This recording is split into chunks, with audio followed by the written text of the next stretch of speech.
I was talking to a mom the other day, and her son is 19. And one of the things that she said to me was that she just doesn't see that he has any motivation. She feels like he's lazy. But then when she started talking about his actual habits, I realized that it wasn't laziness that he was dealing with. It was just a lack of direction. And a lot of times, specifically with young men who are 18 to 20 years old, I've seen this pattern occur over and over again, where parents will say, oh, they're just really not motivated. They just don't want to do anything. But really, the things that they don't want to do are things that they don't see having really any function. And not only that, but then they've been through this K through 12 school system that repeatedly tells them, and there is an inherent bias in school systems towards young men, and it tells them that if they don't fit this exact thing, they're a failure. If they don't fit into this exact mold, then they don't really have a function. If they don't fit into this exact mold, they're not successful. And so they lose a lot of self-esteem, as anybody would put in that situation. And so when this young man ended up coming through our program,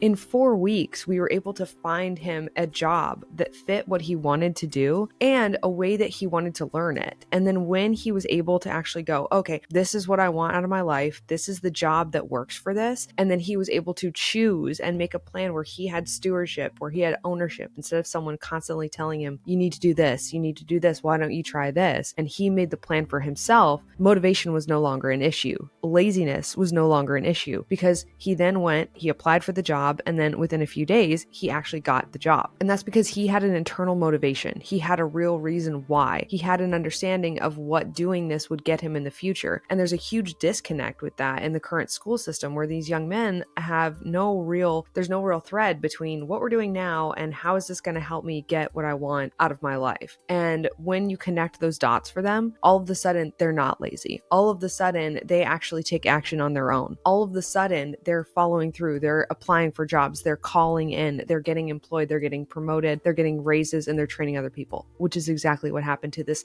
supposedly lazy 19-year-old.